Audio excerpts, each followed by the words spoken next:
and welcome to another Peace Project edition. And I'm not sure this is running live yet because my screen says, hey, redirecting. Yeah, it is. Tag you in a live video. Let's see. Are we running live? Yes, I think we're live. So good afternoon, everyone. Welcome to another interview inside the Peace Project. My name is Becci, and I am joined today by the lovely Maria Godden. Now, Maria, we met through my Reiki teacher. Was he also your Reiki teacher? No. David, okay. But that's our common ground, is Reiki. But I've asked you to come in today to talk to us about crystals, because you're a crystal expert.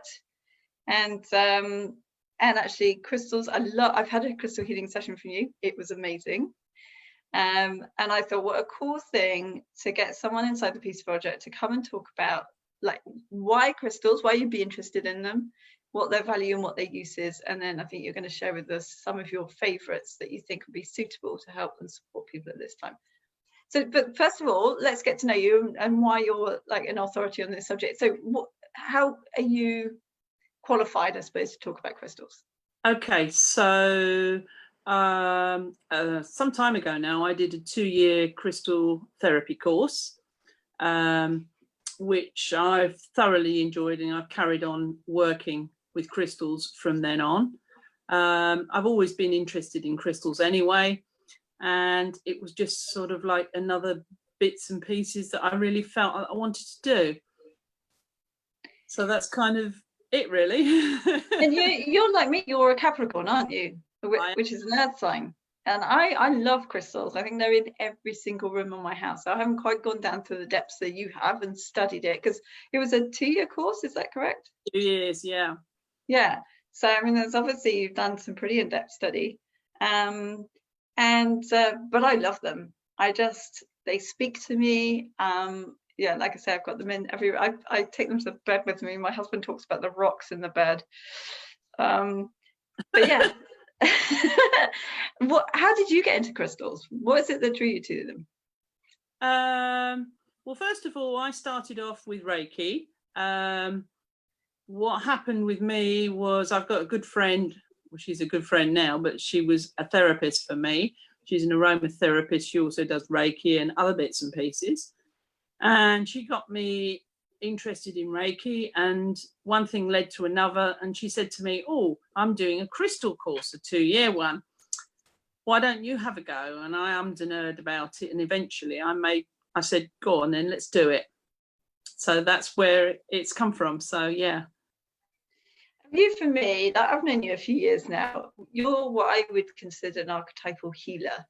It's just like, it's very you, isn't it, to just want to help people and to bring them back to this sense of holistic harmony. Yeah, have you always been interested in healing? Yes, in sort of like I'm more interested. When I first started out when I was younger, it was always, how can I help somebody, not necessarily healing, and that's led on to doing what I do now. So yeah. And so talk to us about crystals. What is so spectacular about crystals? Why should we pay them any attention? Well, crystals come from the earth. Crystals are in lots of things that we use every day. I mean, so a lot of people take quartz, things that we use as, it's just a tool for the job. But quartz is quartz, and it's still a crystal. So crystals are around us quite a lot without people actually realizing it too. So I joke because my house is sandstone, which is going to have little quartz crystals in it, isn't it? And I love going to Cornwall as well. And again, you've got lots of natural quartz. So it kind of creates, for me, it's about the vibration that crystals give out. Is that, I mean, how are they useful? They can be used for all sorts of things. I mean, to say, I have crystals around the house. As you can imagine, I've got a lot of crystals. That's not because I'm greedy. It's because they all have a purpose, different crystals for different jobs. So give you a point of one of the things that I've done. I've got a clear quartz point in my car, which is programmed just to keep me safe and to keep the car running okay. And it's never failed me yet, so there you go. And is it the qualities of the crystal? Because like they're all different colors, aren't they? Different not strengths, but hardness. And I know in the crystal books they describe them in lots of different ways. They describe those, so like on a scale. So the most scale is like really, really soft, which is sort of like talcum powder soft. So it kind of, and something like a diamond being the hardest. So yeah. Okay, and then of course we've got the complete colours of the rainbow. Yep. Do you want to talk about how different colours affect the qualities of crystals? Okay, so colour wise, I always say to people when they're saying what do I need for such and such, I'll always say go with the chakra colours, because that's always a good line where you need to go. So if you've got emotional problems, or you know, if it's something emotional, you'll go for something green or something pink, if you see where I'm coming from. Yeah. If you're working with the throat, blue. Actually today, for the first time in I don't know how long, because normally when I do talks and bits and pieces, I normally have a piece of lapis lazuli on, but today I've decided not to. So there you go. What are you wearing today? I've got various types of quartz. It's green quartz, rose quartz, clear quartz, and it's all rough stones. Interesting. And so the whole point of this talk was crystals for calm. Yep. And so do you have some recommendations for us of different crystals we might already have, or we might want to get hold of to help us through these current circumstances? Yes, of course. I looked at it closely and decided that I'd try and keep it down to a minimum of about 5, because I think it's just sensible, because you can get overloaded with too many crystals and you kind of get obsessed by them, which probably I am, I suppose, at the end of the day. So what I've done is I've got 5 crystals, and I've actually pulled some crystals out so that I can show you what they look like as well. Okay. So we'll start. Let's dig me. So this is hello. I'm having technical hitches. Somebody is. You're still working for us. Okay, so here I've got blue lace agate. Okay. Now, blue lace agate is a very gentle and calming stone. And what it does, it brings balance and emotional stability. So it's a blue one, so it's a tendency to work with the throat. But having said that, it's quite a gentle energy. So it's quite nice to be able to work with that one. Okay. And how would you recommend, like, what do we do with it? Or are you going to tell us at the end how we work with all these? Right. Okay. So a lot of people, they come out with all sorts of silly ways to cleanse their crystals. Okay. So let's do it the simple way. Don't wash them, because if you wash them, some of them are water soluble and you'll end up with no crystal at all. Okay. So the easiest way is to set the intention that you want to cleanse them. You can put them out in the sunshine, because it will clean them. You can put them in full moon, not waning moon. It has to be full moon. Or the simpler way is I use sound. So I've got a singing bowl, or you can use little tinctures and cleanse them that way. Or if you want to really do something very, very simple and you're at home, if you've got any incense sticks, then just light the incense stick and go over them. It's as simple as that. Keep it simple, because simple works. If you've got a load of crystals that you want to cleanse, then put them in a basket, get your incense stick and put them over the whole basket. So it's quick and easy to do that way. So it's a simple way to do it. Most of us have got incense in the house. So yeah. Okay. So don't wash them. Full sunlight, full moonlight, or some incense. Or sound. Or sound, yeah. Okay, cool. That's nice and easy. I always go for the simple ones because it's just easy. Everybody can do that. So we've cleansed our crystals. So when you're going to use them, you need to think about what you need first. So if you're going to have them on you, you can either, quite often I'll say to people, have it in jewellery because it's easier that way. So you can have it in a bracelet. Bracelets are quite good, and to be honest, the guys like to wear bracelets now. Nobody takes any notice, so whatever you're wearing, it doesn't really matter. Then keep it quite simple, and that's the best way. If you're female and you've got crystals, so long as they're not dark crystals, because the dark crystals need to go on the lower chakras, so they need to be below waist as such. So if you've got dark crystals, then you put them in your pocket at your waistband or something like that. If you've got light crystals and you haven't got anything to wear them on, I mean, say sometimes I put them in my bra, but but you have to watch when you go to the gym or go to the changing rooms, otherwise you end up with crystals all broken on the floor. I've done that a few times as well. So so to be fair, it's easier to say grab yourself a bracelet if you can find one. Or if you're going to take them to bed with you, which I do quite often. Which Nikki does as well. She says, hello ladies, I take crystals to bed too. Please be aware what crystals you're taking to bed with you and what you're putting under your pillow, because if you've got dark crystals and they're the sort of crystals like smoky quartz, for example, that you'll use for grounding, you need to put them at the bottom of the bed where your feet are. Okay. Otherwise. Good to know. Yeah. Okay. So kind of like the kind of easy way of doing things. Yeah. Okay. So we're going to go on to the next crystal that I picked. And this one's quite dear to my heart. I've got a piece of raw selenite, which I go to the beach to get. I'm not saying where I get that from.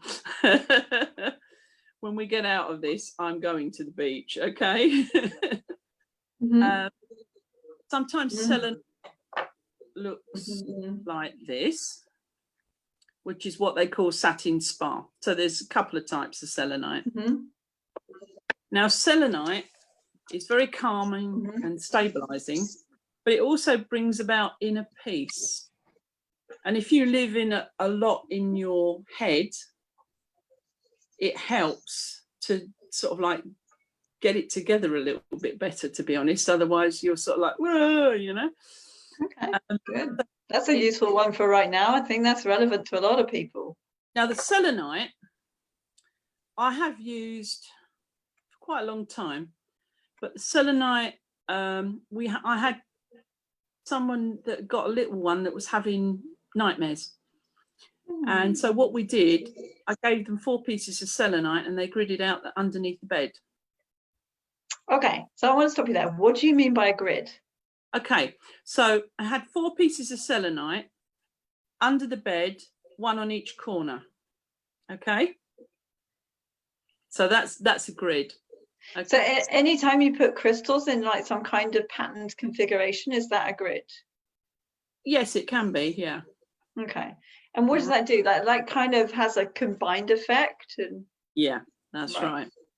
So I know when I came and had a treatment with you, and you put something like 16 quartz points pointing inwards, and honestly, I felt like someone had thrown a lattice over me. It was the most incredible experience. It was incredible. Yes, it is.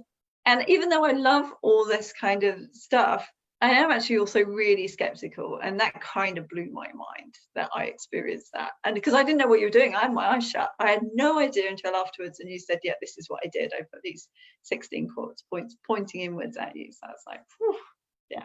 Yeah. Okay. So so selenite really good for helping people. What was it, for peace and stuff like that? Scattered. Yeah, inner peace, because if they live a lot in their head, Okay. Quite a lot of people do, you know, they don't look outside. It's all in here, and it screws them up if they're not careful, to be perfectly honest, if they let it. Okay. Kind of take control of this, and you can do anything you want to in this world. Okay, so selenite, and we can create like grids like you're talking about. Yeah. And you go and get it from a beach. Did you say where's the beach you get it from? Spain. Secret. I think you have told me once. Anybody that's been down there with me knows where it is. We try and keep that fairly quiet. I share the pieces of selenite that I bring back anyway. I have a little box that I usually share with people, because I think it's important to share.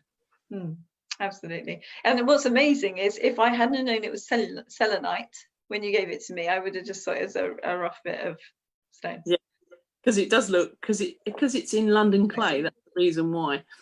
So it comes out quite grubby. Talking about grids, Julie's got a question. She says, I've got 3 pieces of amethyst which hang on my bed, one in the center of my head and one on each bedpost feet end. Is this a good grid? Probably not all on the head. Okay.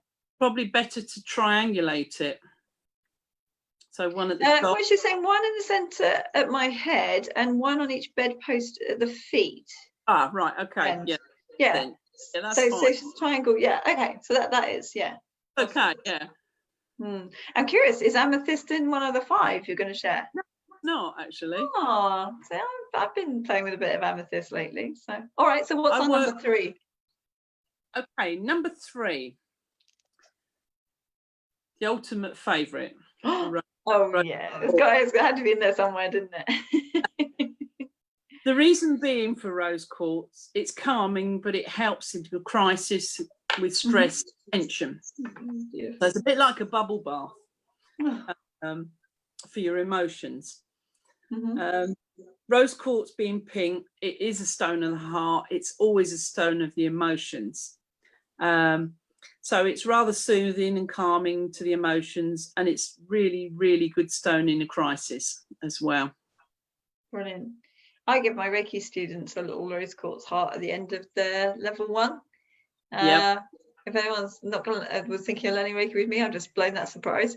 But I just think it's a beautiful way to remind them that they are loved. Actually, it's like a little tangible thing to take home, and they probably will squirrel it away in a drawer somewhere or something like that. But it's beautiful. Yeah, rose quartz is really special. A little while ago, I had 2 friends that were one that was leaving work, retiring. She was 80 anyway, and a friend of one of my friends, her mum was 100. And so I was at the decision, what do you buy an 80-year-old and a 100-year-old? So I bought 2 rose quartz hearts and gave them to them, explaining what the rose quartz was about.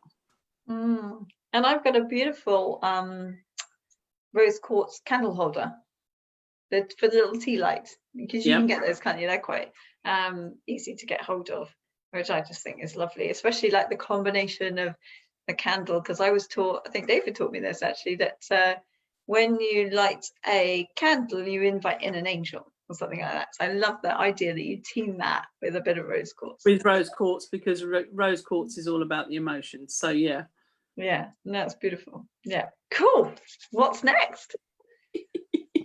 Okay, we've got a little bit different one this time. This is sodalite. Love sodalite. Okay. She's even got a heart for sodalite. Yeah. Now, sodalite is good for physical balance. It's calming, and it's good for mental health healing as well. That's quite a good one to use. It helps with oversensitivity. So oversensitivity and fear at the moment is actually quite high. So that's a nice one. That was the reason why I picked it. It's not an obvious one to pick, like quartzes, but because of the properties that it works with, I thought that was quite a good one at this time. Okay, so sodalite, and I gave a client a piece of sodalite, and he kept it in his pocket, but it broke. It's quite a soft one, actually. Wasn't meant to keep it then in that case. Well, no, I think he still has the two pieces, but it's just the fact that it broke in a part, which I thought was quite interesting. Also, I've got a lovely story about a sodalite pyramid that I've got, and a friend of mine came with her kids to stay for, I think, New Year's. And it was out on a table, and the kids somehow managed to take it home with them. And they had it in their house for about 2 years. And then we went to visit them one time, and they went, "Is this yours?" I was like, "I wonder where that went." And so, yeah, for 2 years it lived with them. It's back now. See, it came back because it was meant to come back. If it wasn't come back, it wouldn't have. It would have stayed with them. So that's they needed to borrow it. Yeah, I've lost a lot of crystals to people that I've lent, never come back again. I did have a smoky quartz, quite a big smoky quartz point, but when I was looking for it yesterday, I couldn't find it. So maybe I wasn't meant to find it today. I don't know. Yeah, interesting. And I mentioned about the pyramid. Is there something to do with the shape of the crystals? Does that make a difference? If you've got points, you need to decide whether you're going to point them inwards towards you or outwards. It just depends where you go with that and how it makes you feel. Because if you point them inwards and it makes you feel rough, then point them outwards so that it dissipates the energy. But to be perfectly honest, I mean, to say most of the stuff, if it's shaped, it doesn't really matter. I'm preference to raw crystals, but that's just me. I'm an earth sign. I work with earth things. That's the reason why. But it's not the be all and end all. I mean, say, you know, everybody has their preferences, so it's entirely up to the person what that feels right for them. Cool. And our fifth and final suggestion for today. Okay. So we are on the grounding side, so where we are on the smoky quartz. This one is a very, very, very pale smoky quartz. This one is quite a dark one. That was why I couldn't find my big point. So smoky quartz is for grounding. It's relaxation. It helps with negativity. So does amethyst, as you brought the amethyst up. So I chose that one because it's good to ground, and it's important that you keep your feet firmly on the ground in these difficult times. Otherwise you could really sort of lose the plot, and it's not hard to lose the plot. I can understand that. I've been there. We all get a little bit stir crazy as well, so you know, it's just important that even if you can't get out, if you can get out into the garden and just have a wander around with no shoes on in the garden, it's a good grounding tool. So yeah.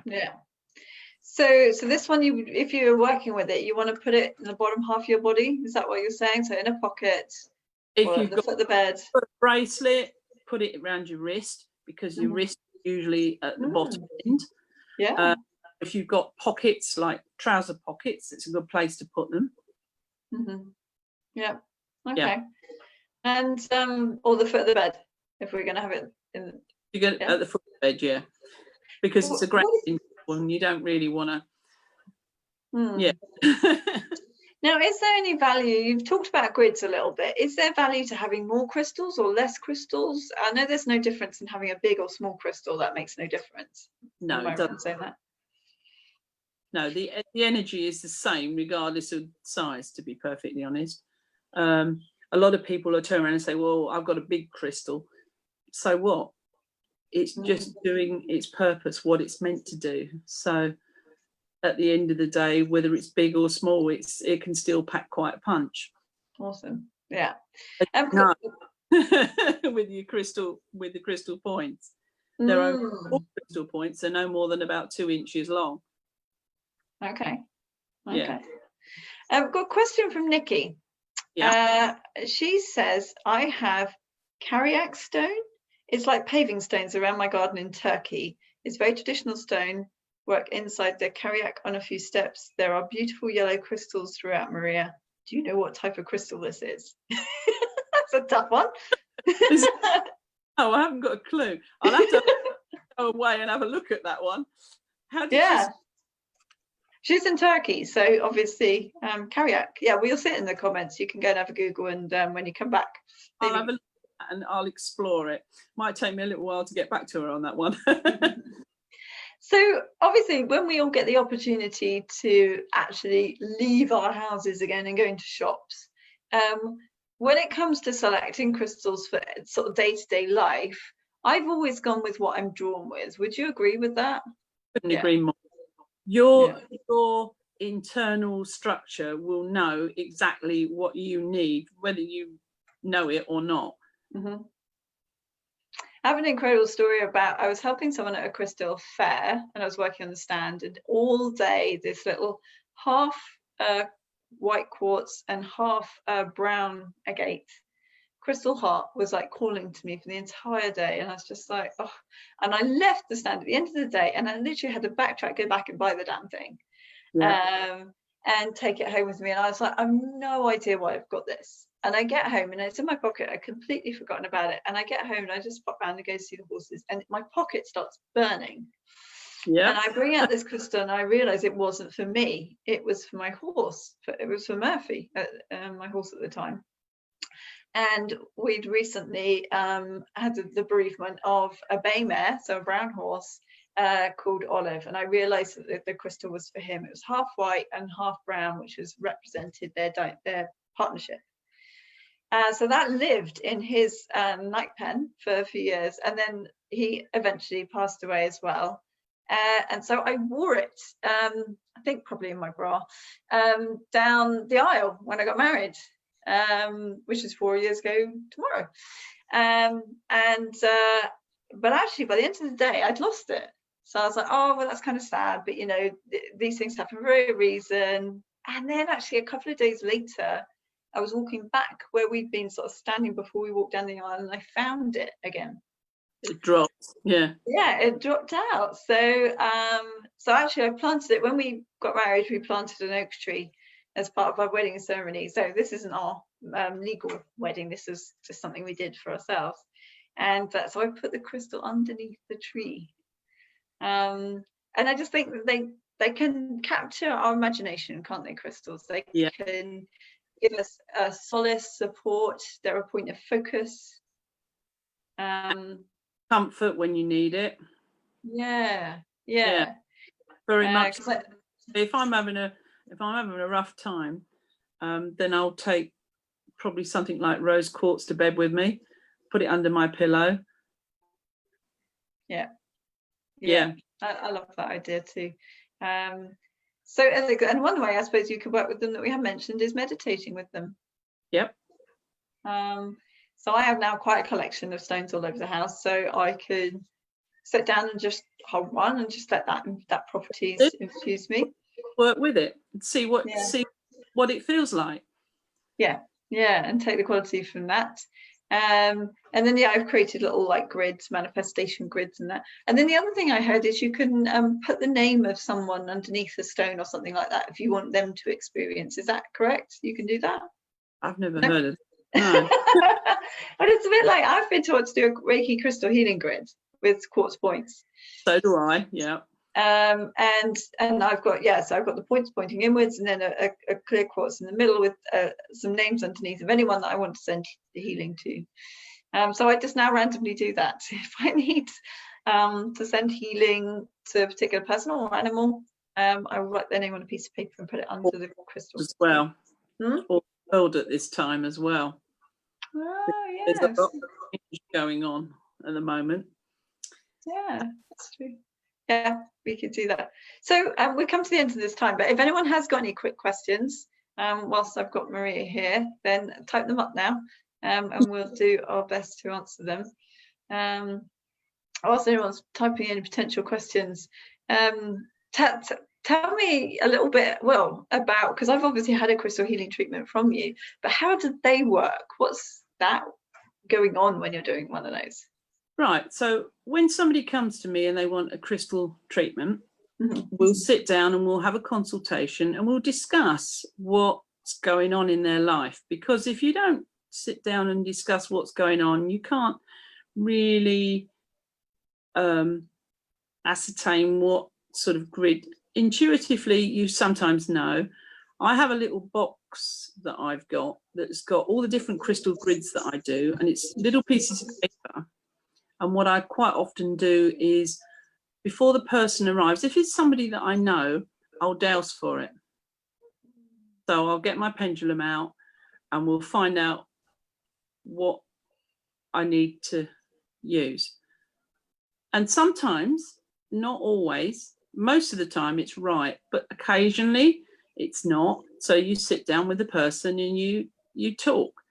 And then once you've spoken with them and you sort out what grid you're going to use, then you get them up on the couch. You do not necessarily a meditation, but you just kind of get them to relax, put a little bit of music on if they're okay with music. Some people like just peace and quiet. And just ask them just to relax and close their eyes, and then I'll put the crystal grid out. Once I've done that, I hold the space for 10, 20 minutes, keeping an eye on the person, because that's really important. Because when somebody's in that state, they're in a state where they could roll off the couch or anything, because they're not physically aware of where they are or what they're doing, so they're sort of like drifted away somewhere. So a bit like when we do Reiki as well. Lights on one's home. That's what surprised me. The treatment is actually quite quick. Yes, it is. It's a bit powerful, very, very quick. So lots of people are saying this has been really interesting. Thank you so much. They've really enjoyed it. Nikki said she's stuck in the UK, but she'll get her other half to take a picture of the crystal and the stone and see if I can send it to you, Maria.